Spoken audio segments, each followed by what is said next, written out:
छात्रों नमस्कार।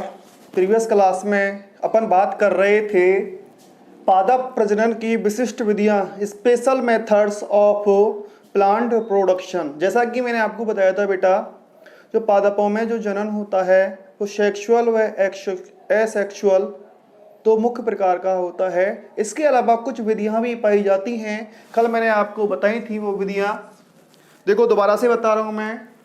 जो सबसे पहली विधि बताई थी मैंने आपको बेटा, बताई थी एपोमिक्सिस। क्या बताई थी? एपोमिक्सिस। ये डिटेल में अपन पढ़ चुके थे। ओके, प्रीवियस क्लास में अपन ने किसके बारे में डिस्कस किया था? एपोमिक्सिस के बारे में डिस्कस किया था। जो दूसरी विधि है वो है बेटा एगेमोस्पर्मी, अनिषेक बीजता। क्या है? एगेमोस्पर्मी, अनिषेक बीजता। और बेटा जो तीसरी विधि है वो है माइक्रो प्रोपेगेशन। क्या है? माइक्रो प्रोपेगेशन, सूक्ष्म प्रवर्धन। और बेटा जो चौथी विधि है वो है वेजिटेटिव रिप्रोडक्शन। ये चार विधियां थी। इस कुछ विशिष्ट विधियां हैं ये पादपों में जनन की, जिसमें अपन किसको पढ़ चुके थे? एपोमिक्सिस को पढ़ चुके थे। आज अपन इस क्लास में बात करेंगे बाकी की और विधियों के बारे में। तो सबसे पहले अपन बात करेंगे यहाँ पर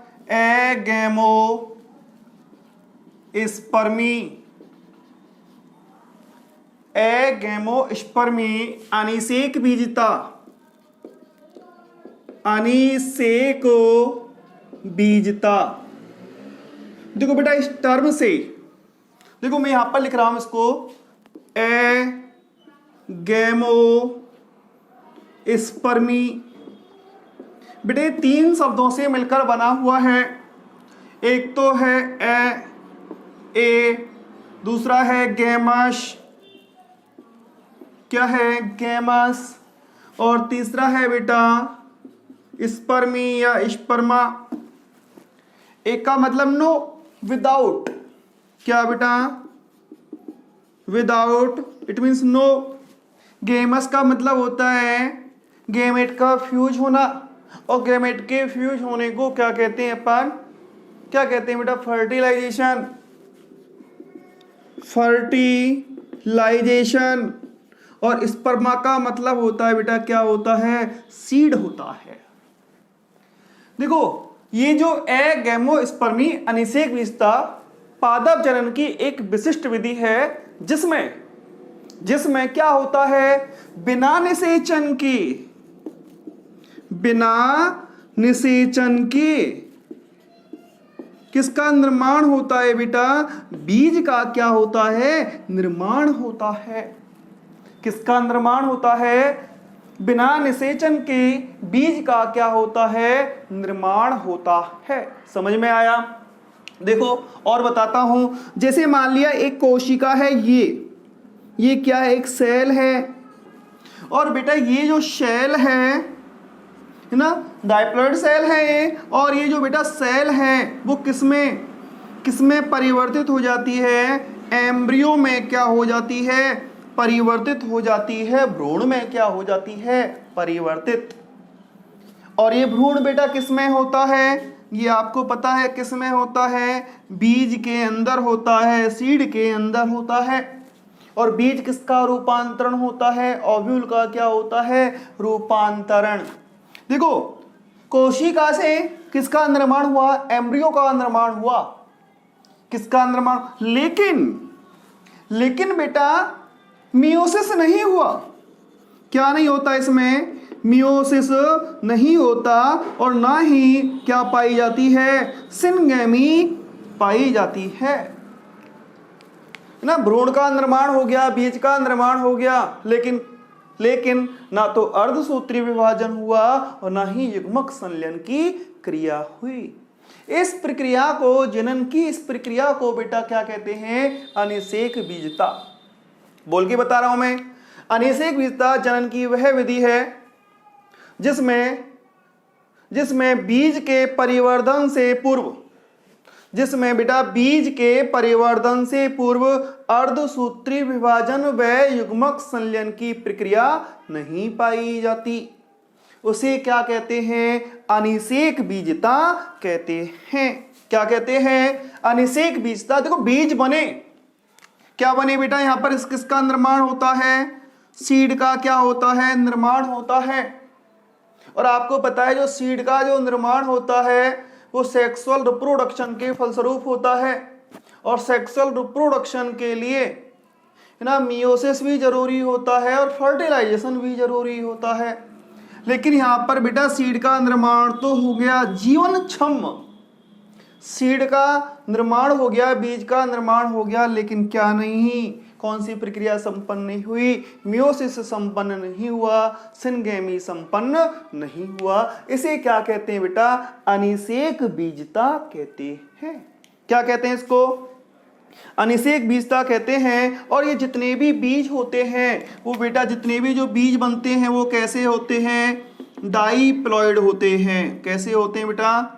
द्विगुणित होते हैं। जितने भी बीज बने वो सबके सब कैसे होते हैं? द्विगुणित होते हैं। और ये जो बीज हैं या इनसे बनने वाले जो पादप होते हैं बेटा, जब बीज अंकुरित होगा तो किसका निर्माण करेगा?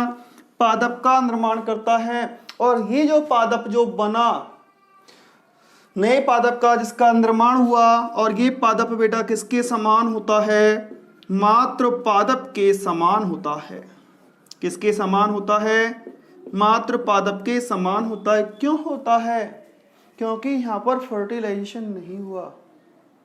यहाँ पर मेल गैमेट ने या किसी दूसरे गैमेट ने बेटा इसको फर्टिलाइज नहीं किया, दो युग्मकों का संयोजन नहीं हुआ। ठीक, इसलिए जो पादप बनते हैं वो बेटा क्या बनते हैं? मात्र पादप के समान होते हैं। ठीक है, समझ में आया? अनिषेक बीजता किसे कहते हैं? अनिषेक बीजता जनन की एक विशिष्ट विधि है जिसमें बीज का निर्माण तो होता है ना, बीज का निर्माण होता है, लेकिन बेटा भ्रूण परिवर्धन से पहले भ्रूण का भी निर्माण होता है। अगर बीज में भ्रूण नहीं है तो वो बीज नहीं कहलाएगा। लेकिन भ्रूण परिवर्धन से पहले अर्धसूत्री विभाजन व युग्मक संलयन की प्रक्रिया नहीं होती, उसे क्या कहते हैं? अनिषेक बीजता कहते हैं। देखो अपस्थानिक भ्रूणता बताई थी मैंने आपको, है ना। जो अपस्थानिक भ्रूणता है वो इसका क्या है? एग्जाम्पल अपस्थानिक भ्रूणता। देखो बेटा ये जो एगैमोस्पर्मी है बहुत सारे पादपों में पाई जाती है, सिट्रस कुल के पादपों में पाई जाती है, सिट्रस पादपों में पाई जाती है, पार्थेनियम में होती है। किसमें होती है? पार्थेनियम आदि में ये पाई जाती है। स्क्रीनशॉट लीजिए। ठीक, मिटा दूं?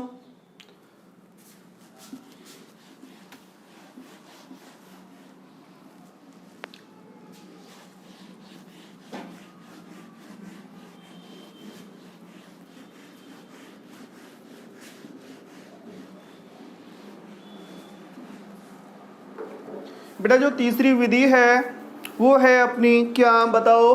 अभी बताया था मैंने आपको, जो तीसरी विधि है अपनी है सूक्ष्म प्रवर्धन।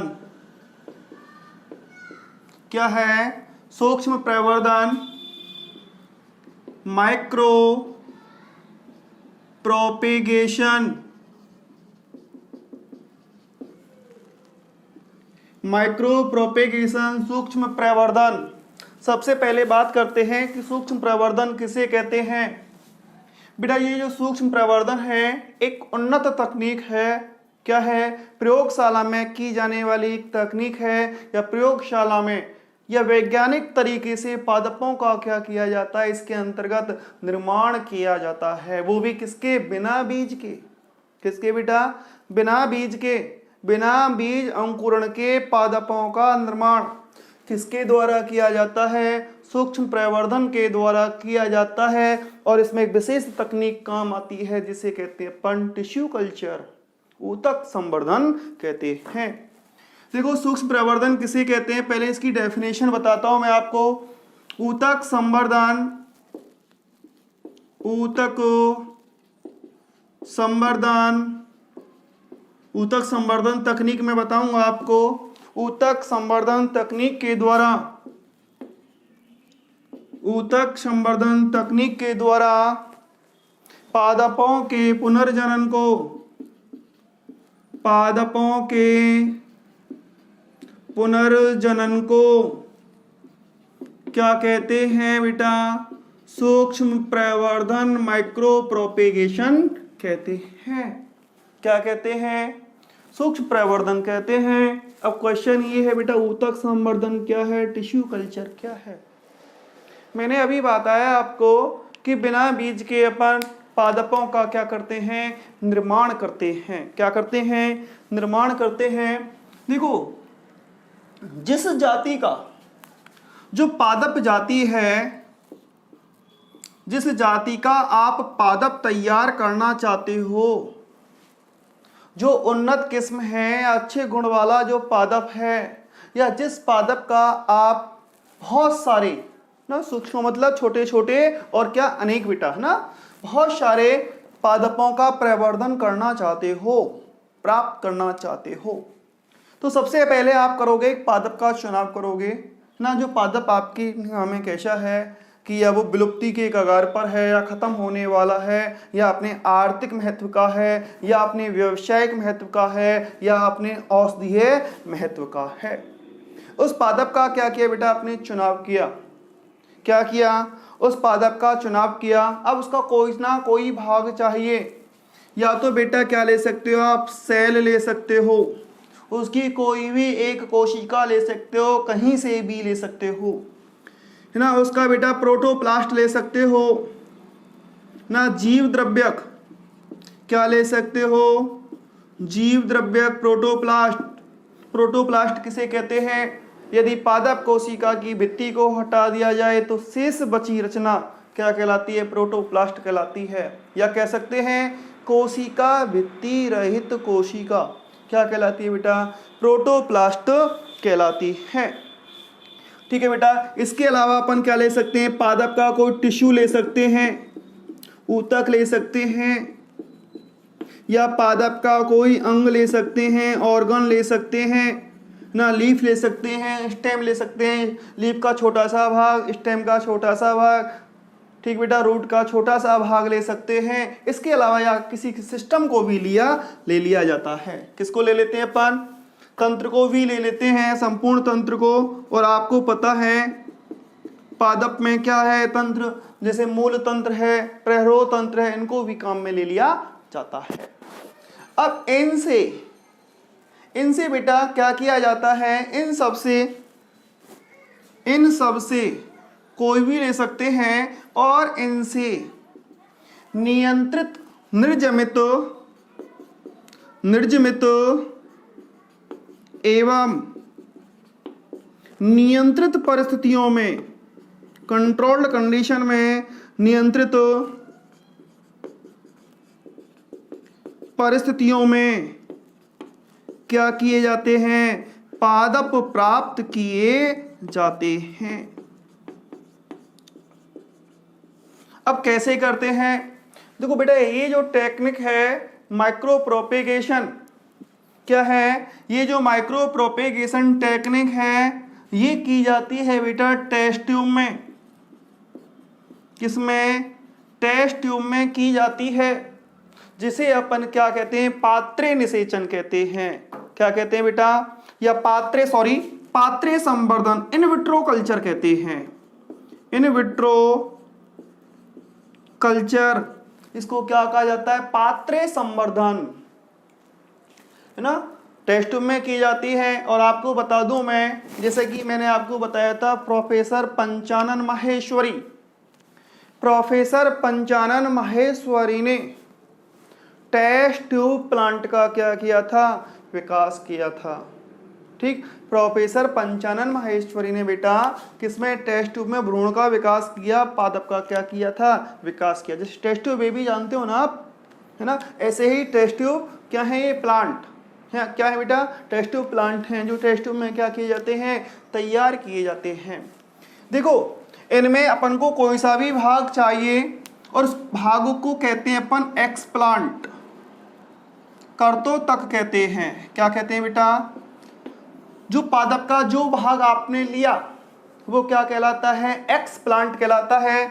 सबसे पहले आपने किसका चुनाव किया? एक्स प्लांट का। कर्तो तक का किसका किया बेटा? कर्तो तक का। कर्तो तक का चुनाव किसी कोशिका से, प्रोटोप्लास्ट से, टिश्यू से, है ना, ऑर्गन से या ऑर्गन सिस्टम से लेते हैं। बेटा इस को एक्स प्लांट को अपन स्थानांतरित करते हैं कल्चर मीडिया पर ना। ये टेस्ट ट्यूब है और इसमें क्या भरा हुआ है? कल्चर मीडिया, संवर्धन माध्यम। क्या भरा हुआ है? इसका बेटा एक्स प्लांट का चुनाव कहाँ से किया जाता है? एक पादप से किया जाता है। मैं यहाँ पर प्रारूपिक पादप बना रहा हूं, ये पादप है, ठीक। किसी भी भाग से किया जा सकता है। अब सुनो, ये अपन ने इसमें क्या भरा हुआ है? कल्चर मीडिया, संवर्धन माध्यम। संवर्धन माध्यम बेटा, जो संवर्धन माध्यम है एक केमिकल रसायन होता है, रसायनों का घोल होता है। क्या होता है? जिसमें कार्बनिक भी रसायन होते हैं, कार्बनिक भी होते हैं, कुछ वृद्धि हार्मोन भी होते हैं, इसमें सुक्रोज भी होती है। उन सब का क्या बना लिया जाता है बेटा? घोल बना लिया जाता है।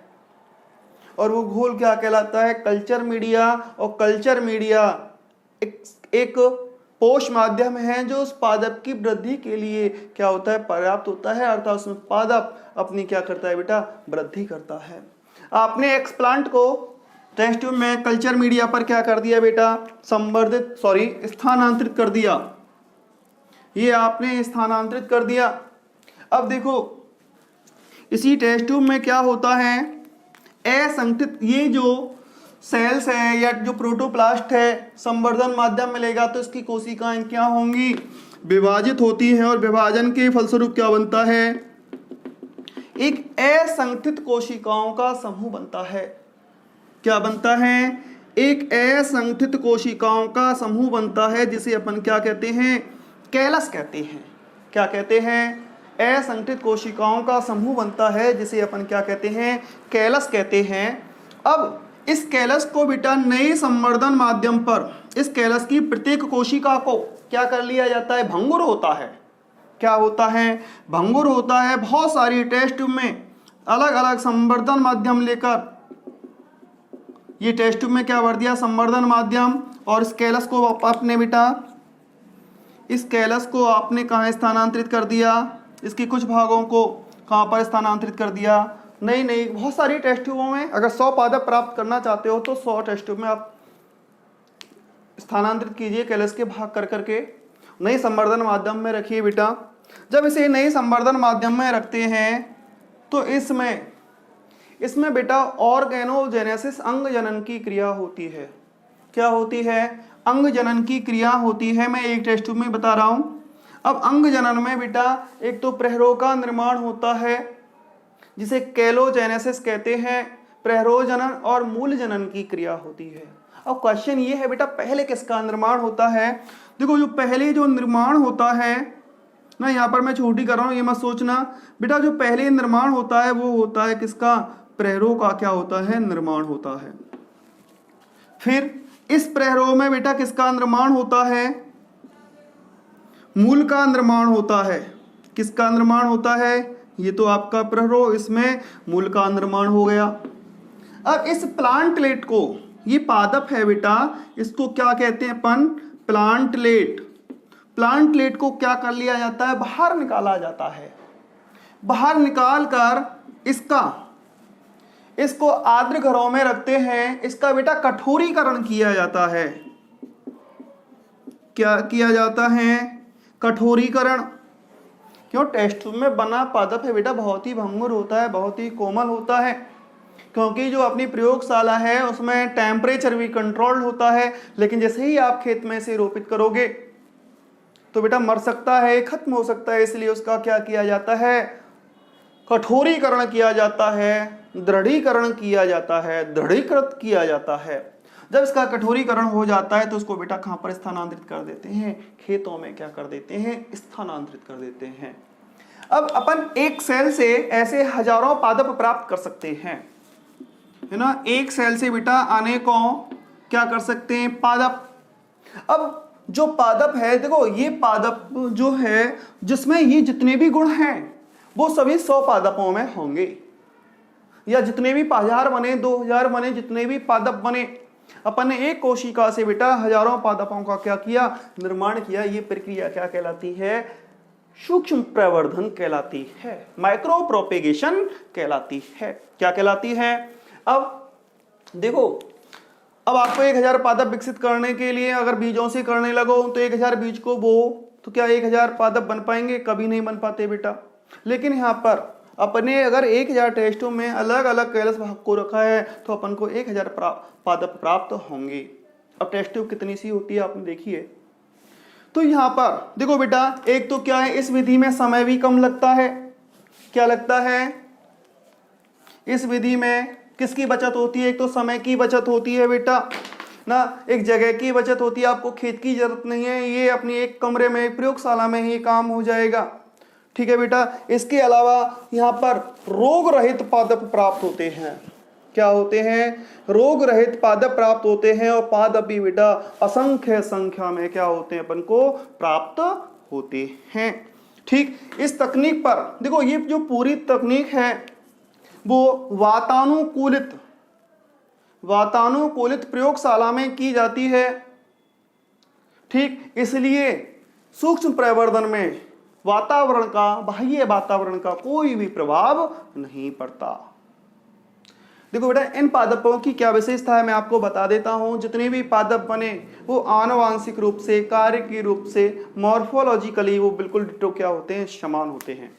मान लिया एक पादप में, जैसे आपने एक समय उनको रोपित किया ना, एक समय आपने उनको तैयार किया, एक समय आपने रोपित किया, और एक समान मात्रा में उनको बेटा आपने क्या पोषक पदार्थ उपलब्ध कराए। तो एक पादप में यदि एक फल का जो आकार है वो 100 ग्राम है, तो जितने भी फल होंगे ना उनका आकार बेटा कितना होगा, 100 ग्राम होगा। ठीक, समान आकार के फल बनते हैं। क्या बनते हैं? समान आकार के। और विशेषकर ये जो तकनीक है बेटा औषधीय महत्व के पादपों के लिए।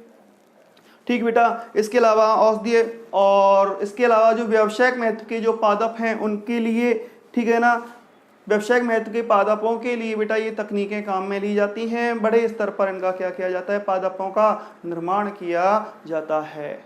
ठीक, अब बात करें ये कौन कौन से पादपों में काम में ली जाती हैं, ली गई हैं बेटा।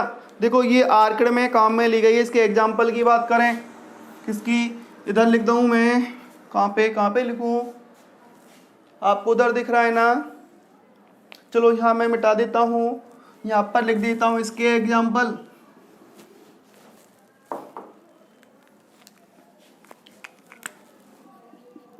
आर्किड का नाम आपने सुना होगा अधिपादपों में। ठीक बेटा, ये अपनाई जाती है। इसके अलावा गुलदाउदी देखी होगी आपने, गुलदाउदी, क्राइसैंथेमम,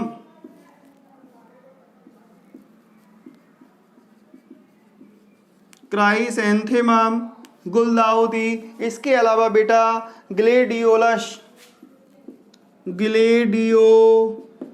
पादप में ये तो तकनीक है वो अपनाई जाती है। समझ में आया? मैंने आपको यहाँ पर एक तो एगेमोस्पर्मी बताया, दूसरा क्या बताया बेटा, माइक्रो प्रोपेगेशन। क्या बताया? Micro propagation. ये तकनीक औषधीय महत्व के, व्यापारिक महत्व के पादपों में अपनाई जाती है, या व्यापारिक या औषधीय महत्व के बहुत अधिक संख्या में पादप प्राप्त करने के लिए अपनाई जाती है। इसमें समय कम लगता है, स्थान की भी कम आवश्यकता होती है, बाह्य वातावरण का कोई प्रभाव नहीं होता, और इससे रोग रहित पादप, डिजीज फ्री प्लांट क्या होते हैं बेटा, बहुत अधिक संख्या में प्राप्त होते हैं। ठीक, आशा करता हूं आपको समझ में आ गया होगा। पहले आप इसका स्क्रीनशॉट लीजिए।